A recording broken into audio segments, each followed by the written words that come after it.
बिस्मिल्लाहिर्रहमानिर्रहीम। शुरू अल्लाह के बबरकत नाम से जो बड़ा मेहरबान नहायत रहम करने वाला है। मैं हूं आपका बायोलॉजी टीचर नूरुल इस्लाम हाशमी। हम लोगों ने सेकंड ईयर का बायोलॉजी का चैप्टर नंबर जो है 18 रिप्रोडक्शन वाला स्टार्ट किया हुआ है और आज का हमारा टॉपिक है मेल रिप्रोडक्टिव सिस्टम, जो कि बहुत ही इंपॉर्टेंट लॉन्ग क्वेश्चन है और इसमें कई इंपॉर्टेंट शॉर्ट क्वेश्चन हैं। तो आपने इसको कुछ भी मिस नहीं करना है, एंड तक आपने इसको पूरा देखना है लेक्चर को। बिना टाइम वेस्ट किए करते हैं स्टार्ट। बच्चों, टॉपिक का नाम है mail reproductive system. Mail reproductive system के बारे में आपको बताता चलूँ, it consist of 2 genitalia. 2 genitalia का पोर्शन होता है, ये बना हुआ होता है 2 हिस्सों में। एक को बोलते हैं एक्सटर्नल जेनेटेलिया और दूसरे को बोलते हैं इंटरनल जेनेटेलिया। एक्सटर्नल बाहर वाला हिस्सा और इंटरनल अंदरूनी हिस्सा। यहाँ पर आपको मेल रिप्रोडक्टिव सिस्टम के एक्सटर्नल जेनेटेलिया की डायग्राम नज़र आ रही है। एक्सटर्नल पोर्शन आपको बना के दिखाया गया है, जिसमें 2 मेन एक्सटर्नल जेनेटेलिया जो है 2 मेन हिस्सों में डिवाइड हो जाता है। One is known as penis and other is known as testes. ठीक है जी, एक्सटर्नल जेनेटेलिया है और जिसके 2 हिस्से हैं, एक पीनस है और एक क्या है, टेस्टीज है। दूसरा इंटरनल है। इंटरनल जो सिस्टम है, इंटरनल जो जेनेटेलिया है वो हमारे पास टेस्टीज़ के इनसाइड होता है और टेस्टीज़ को जब हम जूम करके देखते हैं, यहाँ पे मैंने जो है जूम करने का निशान ये बनाया हुआ है और अब मैं आपको दिखाने लगा हूँ इंटरनल जेनेटेलिया की डायग्राम और उसके पोर्शंस कितने हैं, क्या क्या हैं। ये है internal genitalia. Internal genitalia testes के इनसाइड वाला पोर्शन है। टेस्टीज़ की जो आउटर कवर होती है, जो मैंने यहाँ मार्कर से ड्रा की हुई है, इसको बोलते हैं, जिसको अब स्किन भी कहते हैं आउटर वाली, इसको बोलते हैं स्क्रूटम। ये जो हमारे पास जो है आउटर लेयर है जिसने कवर किया हुआ है सारे मटेरियल को, that is known as scrotum. Scrotum के अंदर आपको कुछ इस तरह से टिब्यूल्स बनी हुई नज़र आ रही हैं। ठीक है जी, इन टिब्यूल्स को बोलते हैं सेमिनिफ्यूरस टिब्यूल्स। इनको बोलते हैं सेमिनिफ्यूरस टिब्यूल्स। और सेमिनिफ्यूरस टिब्यूल ये पूरे स्क्रूटम के अंदर ऐसे फोल्ड रहती है। फोल्ड होते होते एंड वाले पोर्शन पे जाके जहाँ पे ये मजीद थोड़ी सी और मजीद फोल्ड हो जाती हैं और आपको ये एक और मार्कर से मैंने यहाँ स्ट्रक्चर बनाया हुआ है, अगर आपको क्लियर नज़र आ रहा हो तो। और यहाँ से तीर का निशान जा रहा है, ये कन्वर्ट हो जाती हैं एपिडेडमस में। ठीक है जी, सेमिनिफ्यूरस ट्यूब्यूल एंड पर जाकर मजीद कॉइल्ड हो जाती हैं और नया स्ट्रक्चर बना देती हैं, जिनको बोलते हैं एपिडेडमस। और एपिडेडमस फर्दर आपको ये एक पाइप में मुड़ता हुआ नज़र आ रहा है। ये जो पाइप वाली नाली है इसको बोलते हैं वेज डेफरेंस। Veg deference. तो 3 नालियाँ हमारे पास बन गई। स्क्रूटम के इनसाइड जो मेन कॉइल्ड थी टिब्यूल, उसको बोलते हैं सेमिनिफ्यूरस। सेमिनिफ्यूरस जहाँ पे आके मेन यहाँ पर ख़त्म हुई और ये बाद में मजीद कॉइल्ड हो गई, इसको बोलते हैं एपिडेडमस। और एपिडेडमस से एक और नाली बन गई जो पेन से बनी हुई है, इसको बोलते हैं वेज डेफरेंस। और इस वेज डेफरेंस के ऊपर कुछ ग्लैंड्स मौजूद होते हैं। पहला ग्लैंड जो मौजूद होता है that is known as seminal gland, और वेज डेफरेंस के ऊपर दूसरा ग्लैंड मौजूद होता है that is known as prostate gland. और इसी वेज डेफरेंस के एंड वाले पोर्शन पे तीसरा ग्लैंड मौजूद होता है जिसको बोलते हैं कॉपर ग्लैंड। अब इनको एक्सप्लेन कर लेते हैं। पहले एक्सटर्नल जेनेटेलिया को एक्सप्लेन कर लेते हैं। एक्सटर्नल जेनेटेलिया के बारे में मैंने बताया 2 चीज़ें होती है एक्सटर्नल जेनेटेलिया में, एक पेनस और एक टेस्टिस। दोबारा आपको डायग्राम दिखा देता हूँ। ये एक्सटर्नल जेनेटेलिया, एक है जी पीनस और अदर वन इज टेस्टीज। तो एक्सटर्नल जेनेटेलिया में हमारे पास सबसे पहले पेनस के बारे में देख लेते हैं। पेनस क्या चीज़ है? पेनस एक कोपुलेटरी ऑर्गन है। ठीक है जी, कोपुलेटरी ऑर्गन का क्या मतलब होता है? ये एक रिप्रोडक्टिव स्ट्रक्चर है जिससे रिप्रोडक्शन होती है। ठीक है जी, जो हेल्प करता है रिप्रोडक्शन में। ठीक है, और ये कंपोज्ड ऑफ स्पॉन्जी टिश्यूज़, और ये बना हुआ होता है किसका? स्पॉन्जी टिश्यूज़ का, स्पॉन्जी मसल्स का बना हुआ होता है। और इसका मेन फंक्शन क्या होता है, काम क्या होता है? Transfer of male gametes towards the female vagina. तो ये जो है मेल के जो स्पर्म होते हैं उनको फीमेल के वजाइना की तरफ ट्रांसफ़र करता है।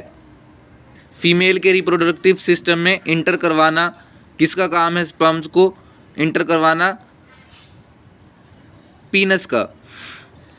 और इसका दूसरा हमारे पास एक्सटर्नल जेनेटेलिया का दूसरा पोर्शन है टेस्टीज। टेस्टीज क्या होते हैं? 2 इन नंबर्स, ये 2 होते हैं हर मेल के पास, और ये हैंग आउटसाइड द बॉडी, और ये बॉडी से बाहर की तरफ हैंग हुए होते हैं। ठीक है जी, पीनस भी वैसे तो बॉडी के बाहर ही होता है, और ये जो है हैंग हुए होते हैं, लटके हुए होते हैं आउटसाइड द बॉडी। उसके अलावा नेक्स्ट हमने बताया था कि ये कवर हुआ होता है एक लेयर से, जिस लेयर को हम क्या बोलते हैं, स्क्रूटम। अभी ऊपर वाले मैंने जो है आपको पोर्शन में दिखाई थी, दोबारा दिखा देता हूँ। ठीक है, ये जो आउटर लेयर जो कवर हुई होती है उसको बोलते हैं स्क्रूटम से कवर हुआ है।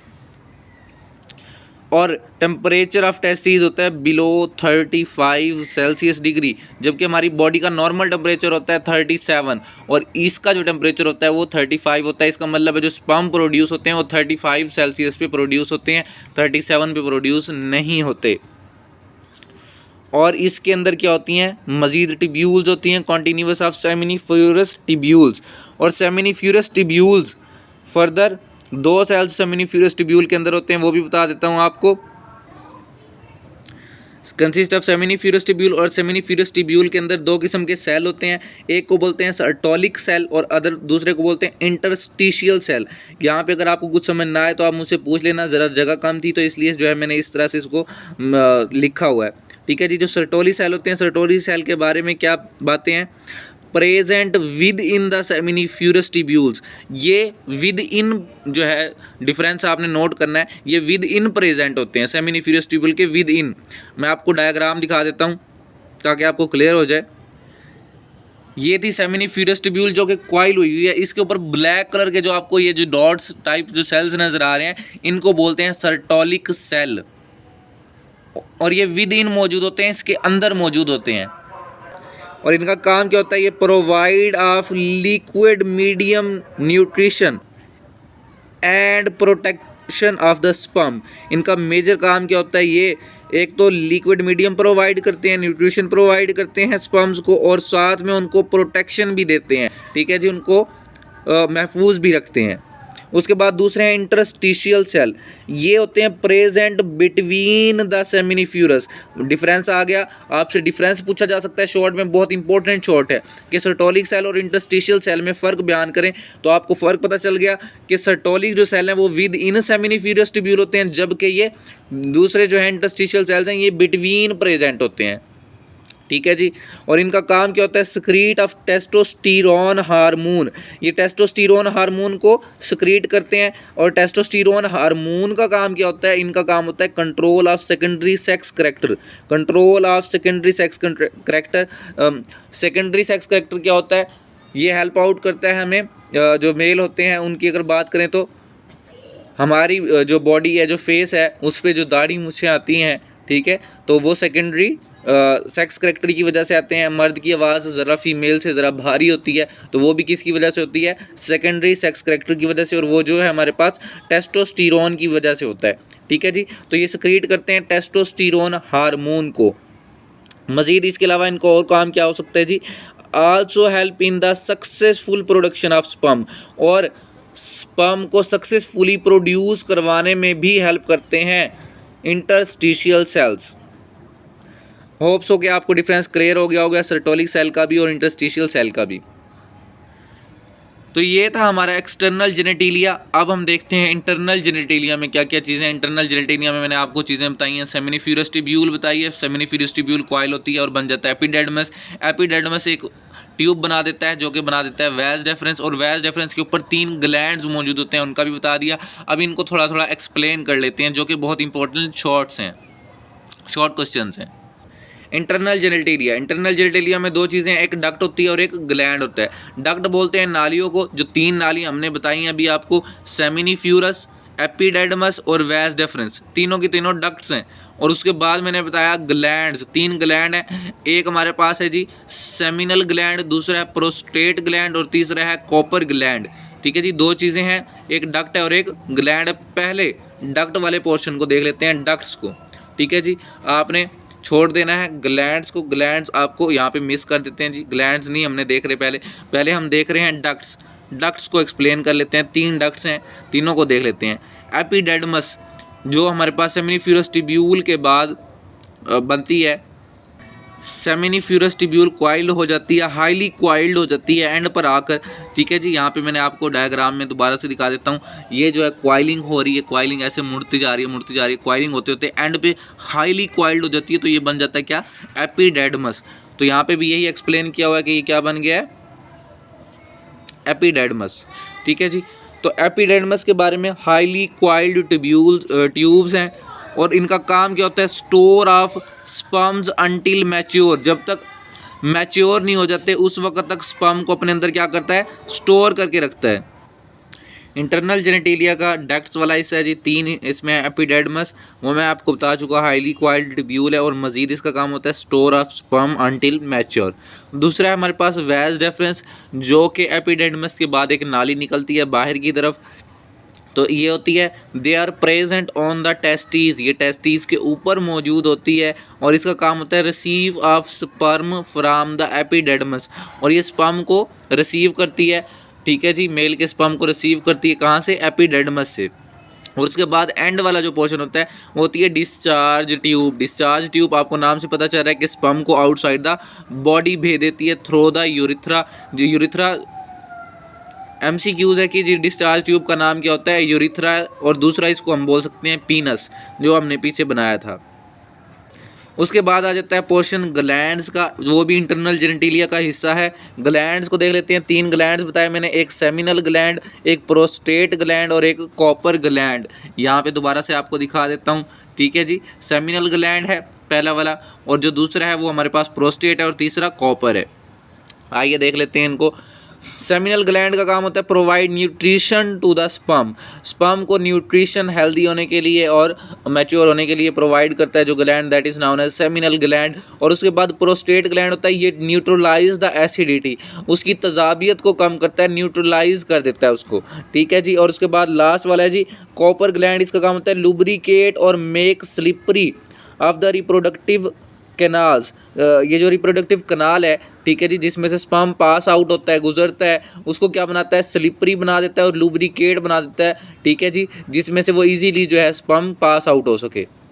अब स्पर्म प्रोड्यूस कैसे होता है, उसका प्रोसेस क्या है, स्पर्म प्रोडक्शन प्रोसेस, ठीक है जी, तो उसको देख लेते हैं। उसके लिए थोड़ा सा दोबारा से पीछे जाना पड़ेगा। इंटरस्टिशियल सेल के बारे में मैं बताया था, ये हेल्प करता है क्या करने में, प्रोड्यूस करने में स्पर्म सेल को, ठीक है जी, यानी कि ये साइट ऑफ स्पर्मेटोजेनेसिस है। स्पर्मेटोजेनेसिस की डेफिनेशन आपसे पूछी जा सकती है, तो production of sperm is called spermatogenesis, ठीक है जी। इंटरस्टिशियल सेल में जो है स्पर्म की प्रोडक्शन होती है, तो ये किस तरह से होती है, इसका प्रोसेस क्या है उसको देखना है, ठीक है जी। ये मेल रिप्रोडक्टिव सिस्टम का लास्ट पोर्शन है और इसके बाद मेल रिप्रोडक्टिव सिस्टम ख़त्म हो जाएगा। तो इसमें होता क्या है, स्पर्मेटोगिया बनता है सबसे पहले, 2N सेल होता है, वहाँ पे माइटोसिस होती है, माइटोसिस की वजह से इंक्रीज ऑफ साइज हो जाता है। स्पर्मेटोगिया में 2N सेल्स होते हैं, ठीक है जी, वहाँ पे माइटोसिस होती है, माइटोसिस की वजह से इंक्रीज ऑफ सेल्स हो जाता है। माइटोसिस हम एक्सप्लेन कर चुके हैं, जिसकी वजह से माइटोसिस के प्रोसेस से गुजरने के बाद वो बन जाता है प्राइमरी स्पर्मेटोसाइट। क्या बन जाता है, प्राइमरी स्पर्मेटोसाइट। प्राइमरी स्पर्मेटोसाइट पे होती है मियोसिस 1। मियोसिस 1 में क्या बन जाता है, प्राइमरी कन्वर्ट हो जाता है सेकेंडरी स्पर्मेटोसाइट में, सेकेंडरी स्पर्मेटोसाइट में, और 1 सेल डिवाइड हो जाता है 2 सेल्स में, 1 सेल डिवाइड हो जाता है 2 सेल्स में डिवाइड हो गया, ठीक है। और अब ये क्या है, 1N1L सेल यहाँ से बनना शुरू हो जाएंगे। उसके बाद मियोसिस 1 से प्रोसेस हो जाता है मियोसिस 2 का। ये हम पीछे सेल साइकिल वाले चैप्टर में इसकी डिटेल है, आप वहाँ से देख सकते हैं किस तरह से मियोसिस 1 होती है, मियोसिस 2 होती है और माइटोसिस होती है, ठीक है जी। तो मियोसिस 1 में हमारे पास बन गया स्पर्मेटोसाइट और स्पर्मेटोसाइट जो कि सेकेंडरी है, और उसके बाद प्रोसेस होता रहा कंटिन्यू। तो मियोसिस 1 कंप्लीट जब हो गई, उसके बाद हुआ मियोसिस 2, और मियोसिस 2 में बन गए 4 सेल्स, 1 2 3 4 सेल्स बन गए, मियोसिस 2 और मियोसिस 2। और यहाँ पे 2N सेल के बजाय 1N हैप्लॉइड सेल बन गए, डिप्लॉइड सेल कैंसिल हो गए, ठीक है जी, डिवाइड हो गए, और हैप्लॉइड सेल बन गए 4 सेल बन गए, और इन चारों को बोलते हैं स्पर्माटिड, ठीक है जी। ये जो चारों आपको नजर आ रहे हैं स्पर्माटिड है, और ये जो स्पर्माटिड होते हैं ये ओवल शेप होते हैं और इमैच्योर होते हैं, अंडे की तरह के गोल गोल होते हैं। ये देखें, ये भी, ये वाला भी, ये वाला भी और ये वाला भी 4 बने हुए हैं, ठीक है जी। ये चारों के चारों को बोलते हैं स्पर्माटिड। क्या बोलते हैं, स्पर्माटिड। और इन स्पर्माटिड की जो शेप है वो ओवल शेप है और इमैच्योर है, ये भी इंपॉर्टेंट शॉर्ट है। और ये स्पर्माटिड के प्रोसेस पे होती है स्पर्मेटोजेनेसिस। स्पर्मेटोजेनेसिस हम ऊपर देख के आए, अभी स्पर्मेटोजेनेसिस की definition, that is production of sperm. Spermatid से ये कन्वर्ट हो जाते हैं किस में, स्पर्म के अंदर। ये स्पर्म की कुछ शेप इस तरह से होती है, जिसमें एक हेड होता है और एक इसकी जो है टेल होती है। एक हेड होती है टेडपोल जिसको बोलते हैं, और एक हमारे पास क्या होता है, इसकी टेल होती है, दुम होती है। यहाँ पे आपको नज़र आ रहा है। तो ये 4 स्पर्म यहाँ बन गए, spermatogenesis, formation of sperm from spermatid. तो ये था हमारा मेल रिप्रोडक्टिव सिस्टम का स्ट्रक्चर। अगर आपको समझ आया हो तो लाइक करें, शेयर करें, सब्सक्राइब करें और कमेंट करके हौसला अफजाई भी करें। और अगर आपका कोई क्वेश्चन है, कुछ बात समझ नहीं है, तो भी आप हमसे पूछ सकते हैं। मज़ीद ऐसे अच्छे लेक्चर्स के लिए जुड़े रहें हमारे साथ, हाशमी अकेडमी के चैनल के साथ। दुआ में याद रखें, अपना ढेर सारा ख्याल रखें। मिलते हैं नेक्स्ट लेक्चर में। अल्लाह हाफिज़, फ़ी अमानिल्लाह।